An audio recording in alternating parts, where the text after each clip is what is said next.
when you first started out editing, were there like any mistakes that you made or like lessons that you learned that shape how you work now?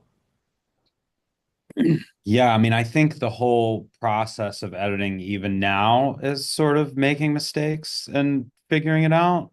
Um, I guess if I had to think of something specific, I would say the biggest thing that you learn from editing early is how, well, I tell you what, Wanja, there's two things. One is how to re-envision the story as you work as an editor away from the script and away from production. How to not be influenced by production. Um, and what I mean by that is, I think when I first started editing, I tended to feel beholden to the rhythm that the actors performed the scenes at. And one of the things I learned from doing that as I did it more and sort of saw myself doing as a way to improve is to learn to dictate the pace of the performances, which is what I mean by that is cutting in beats, adding pauses that aren't there, taking out pauses. I think the tendency is to string out their performance and kind of cut to the rhythm that they're acting at. And it almost never is the actual rhythm that the story wants to move at. Um, and so there's that. And then there's also the script. You know, a lot of things work written down. Things can be very clear when you write them down, and they're maybe not as clear when you look at it in terms of footage and a story. And so I'm working on a project now, and a lot of the things in the script, it might say something like, she realizes at this moment the truth, which is that, Max wasn't where she thought he was. Well, that's none of that's visual. None of that's like a visual thing. Like that's all unsaid. There's no dialogue involved in that. So finding a way to create that emotion and that beat sometimes involves some combination of changing shot sizes, cutting away to other people or POV shots, adding music, adding sound design. Sometimes it's just a change in rhythm to tell the audience, like, oh, something must have happened here because now it's different. But I think that there was a mistake made early in my career, which was to just lean on the idea, well, the actor acted it, and I'm sure he knew that while he was acting that out, and that doesn't always work. So you have to be able to look at it clean of the production and of the script and say, hey, do I really think that this emotional beat is clear? Oh, that's really interesting. So do you keep the script with you while you're editing, like just to reference?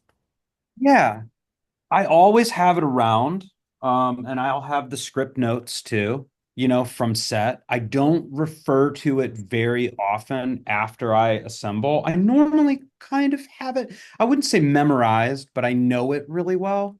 And there's, the thing about it is when this process works correctly, I've had some conversations with the director or the showrunner. I do a lot of TV too, so I might have conversation with the showrunner, whoever the person is that I'm beholden to executing their vision.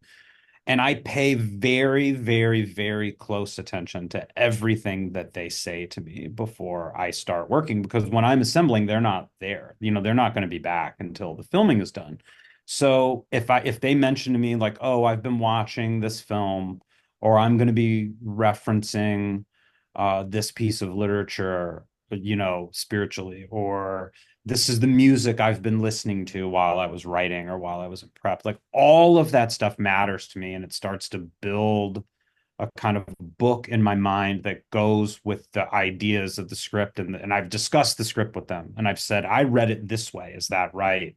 They'll say yes, no, maybe. I'll say, what were you thinking? Tell me about this beat here, how you're going to execute that. So I take all of that, everything that I can get, which sometimes is a lot and sometimes is very little, before the shooting starts, so that I can do that while I'm editing. Because when I'm editing, my taste and my experience comes with me, but I'm not making it for me. I'm trying to make the version of what they want filtered through my taste and my experience, if that makes sense. No, that makes total sense. It's a very abstract art form. You have to Hmm. always think about it that it's a very abstract art form editing.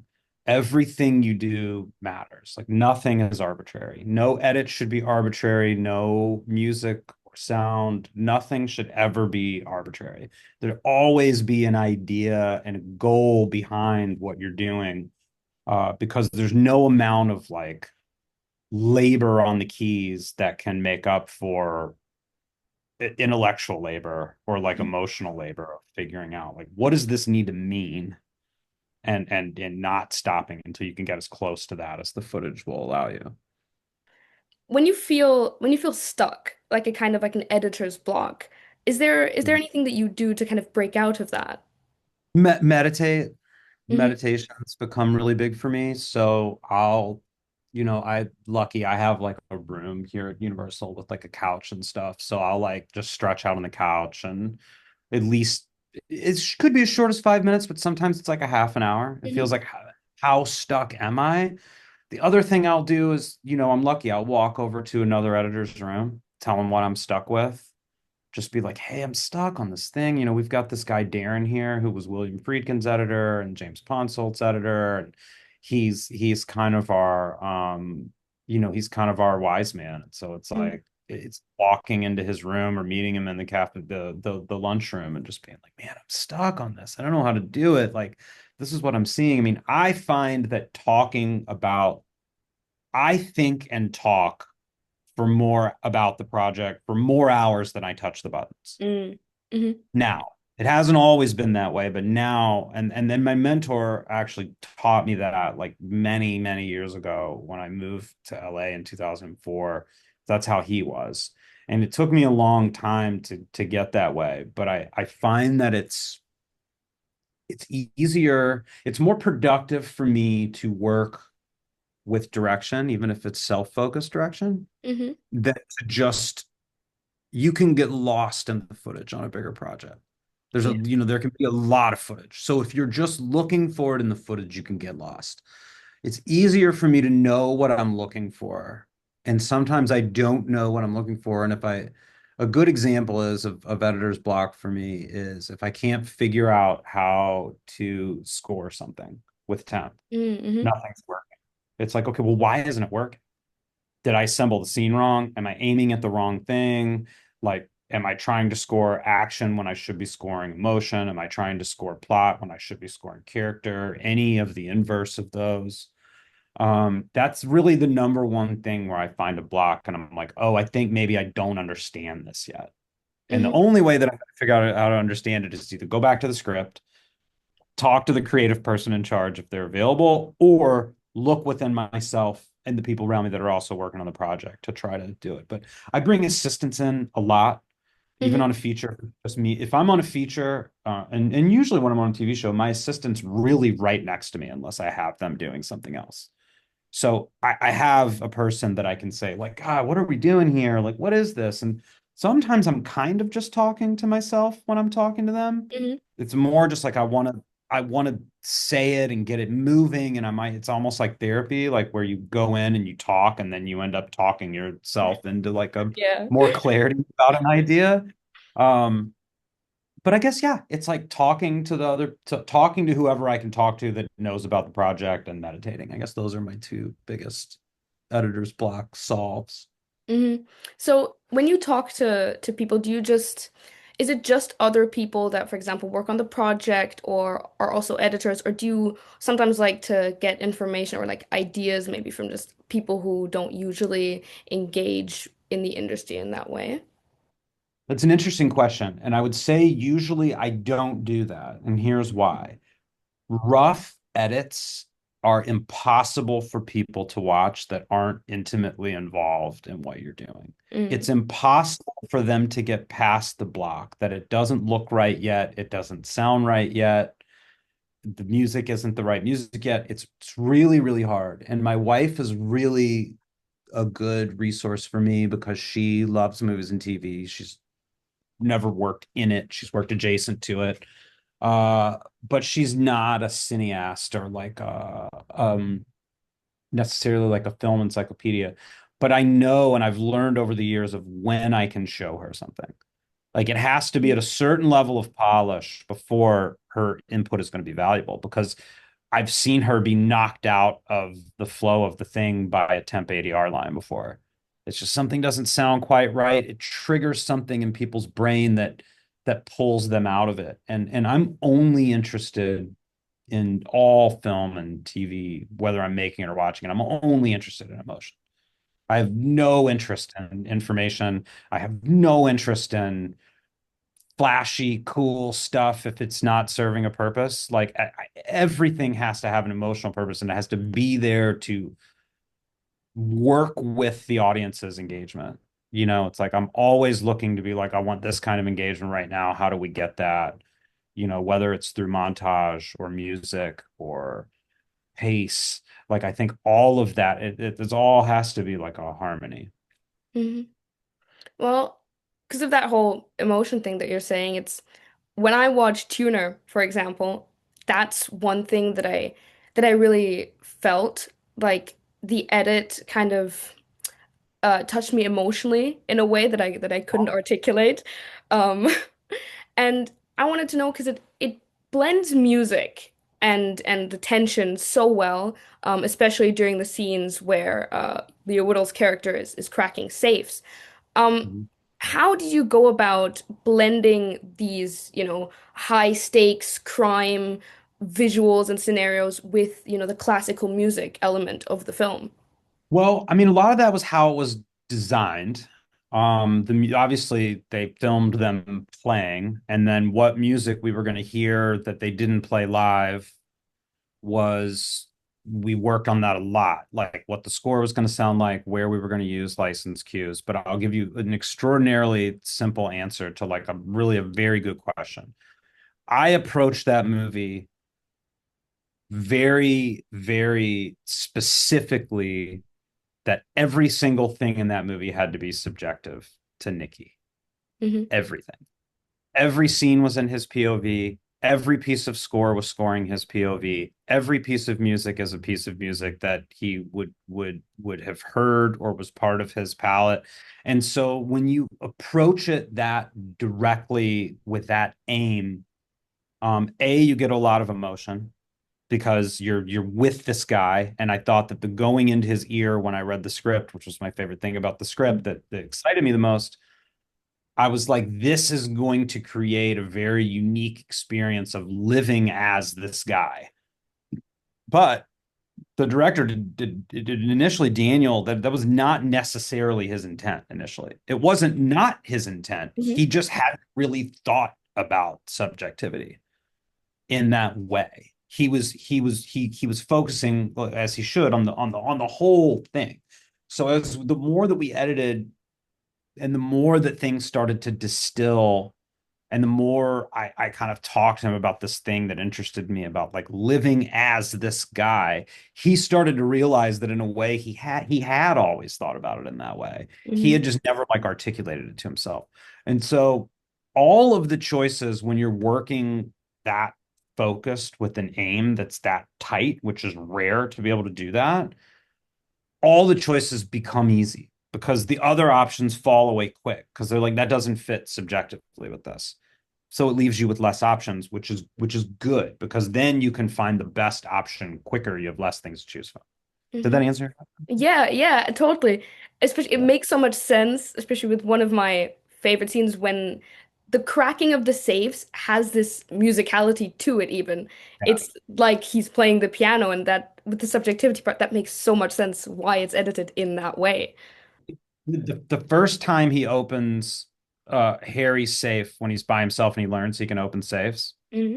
we went through a lot of different pieces of music for that. And when we finally put that old jazz song, that Dave Brubeck song on there, it was interesting because the thing found a little bit of a better rhythm. We were having a problem telling that story without it feeling like it just wasn't fun. And when the sound designer did his first pass on it, he did it very early and he added in some clicks on the safe to time out with the music, Hmm. even though our shots didn't time out that way yet. And it really unlocked this thing where I was like, oh, wait, I'm going to make all these shots time out. So where it's going like with the Hmm. song, I kind of got that idea from something the sound designer was cheating early, but we were still in picture edit and I was able to really do it. It's not perfect. I watched it in Toronto and I was like, oh, something's, but it's good. I'm proud. I'm really proud of it. Nothing's ever perfect. I Yeah, hate you should watching be. It's stuff. great. Once I can't change it, I don't want ever want to see it again. Yeah, Because that's okay. you just Good. want to change it. Yeah. I Well, went to the premiere party in Toronto and I told all the producers I wanted 3 more days on the stage and to recolor the movie. They did not love that.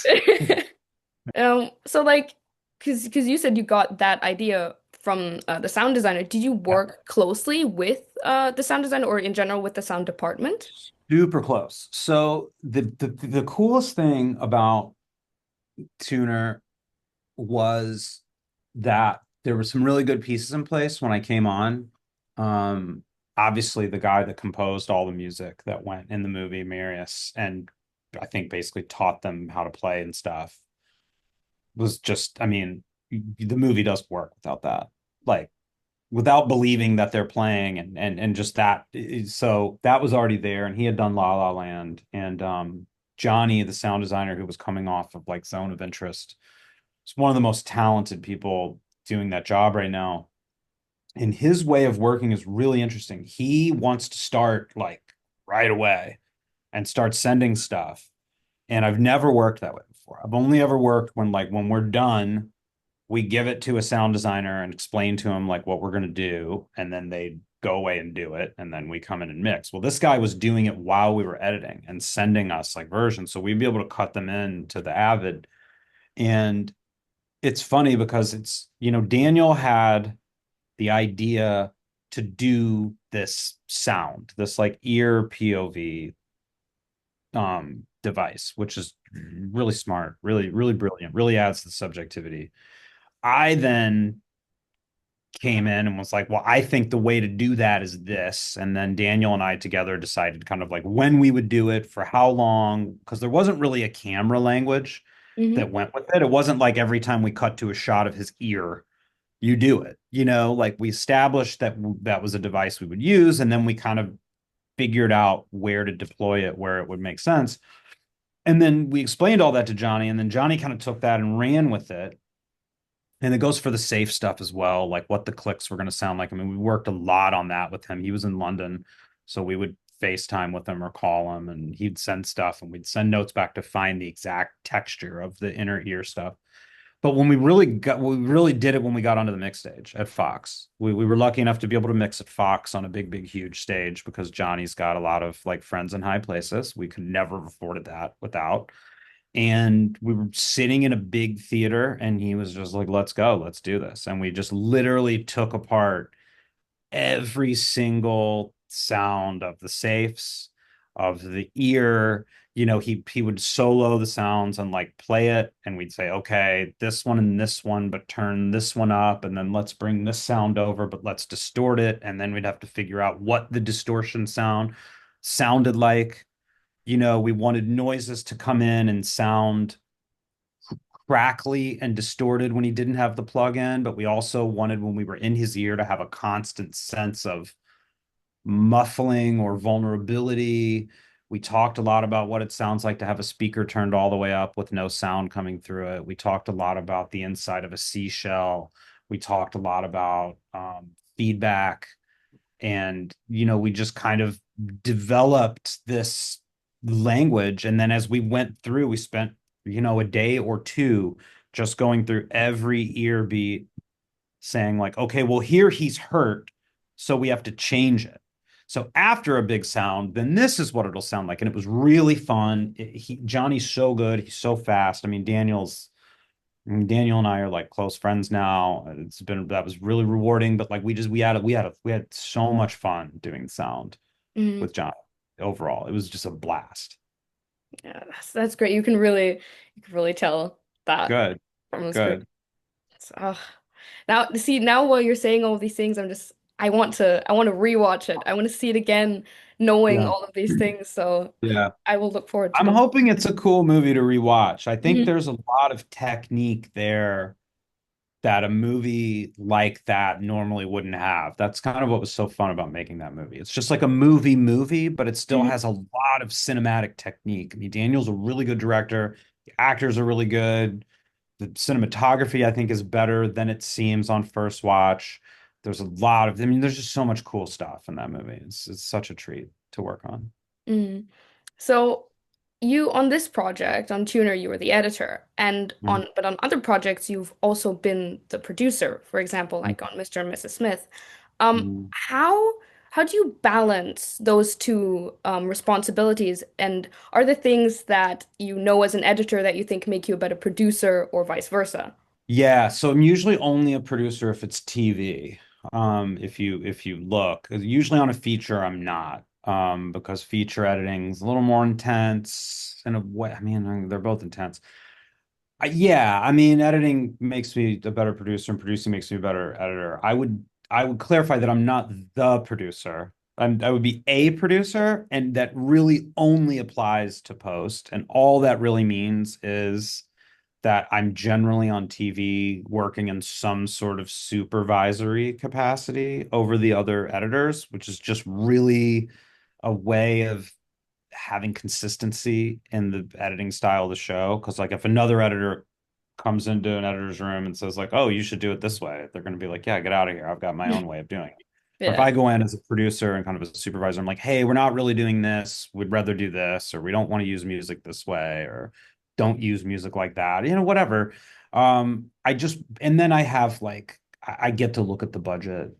I know the schedule, like Hmm. stuff like that. So when stuff starts to get weird, I can use my producer skills to be like, "Oh, well, we could just move this over here, and then we could do this on this day." And stuff like that. So generally on TV, I do something for all the episodes. I do all the visual effects. I supervise all the visual effects, all the sound work, all the score, all the ADR, all that stuff on TV. On a movie, I would do it, but the director would generally be there with me. On TV, showrunners are busy, so they can't always be at everything. And so you said editing a feature is more like intense. In what way do you mean that? Well, I backtracked on that a little by saying Yeah. that they're both intense. Editing on feature, you're doing more every day because the director and you are there every day, has been my experience.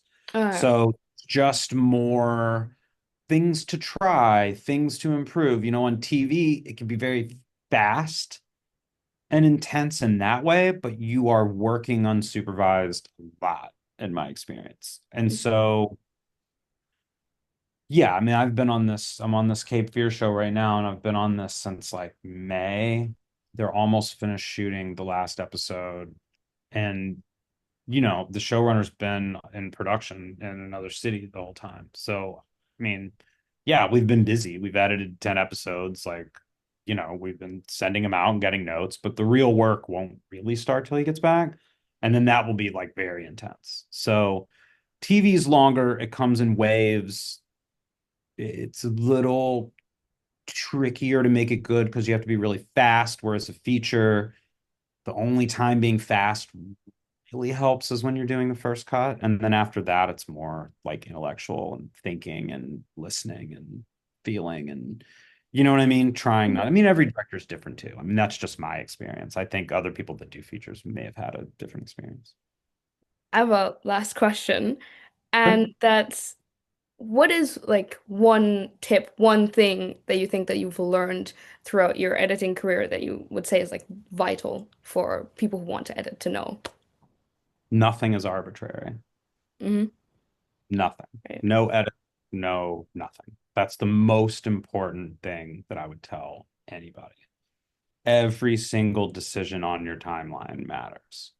You have to make it matter. You have to assign meaning to it. You have to develop. If the people you're working for don't want to develop like a language, you need to develop it. You know what I mean? Like, Mhm. I, it's so incredibly important you know, uh, as editing has become more available to everyone and as AI starts to show up to help all of us with our jobs, it's important, I think, to think about the work in the way that it is special and that it has meaning and that us as emotional creatures are imbuing emotion into something that is a story that is meant to provoke feeling or evoke feeling, however you want to look at it. I think without people like us being able to do that in editing as the last step of the thing, it's like we're the last line of defense from things just being things. Hmm. So I think assigning, again, it's like you can have your own little rules per project. You don't even have to tell anybody that they're your rules. We do close-ups this way. We use wide shots here. Music is used and deployed this way. This is the kind, you know what I mean? Like there's all kinds of things that we can do to make this special. And when you're really lucky, you're working with a group of people who all agree and you're all doing it together.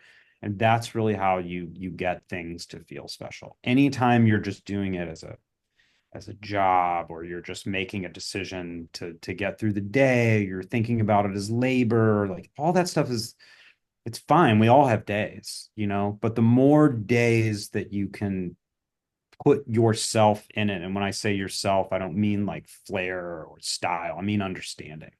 Mm. Have an understanding at all times of what you're trying to do emotionally and make that be the guide of not having things be arbitrary.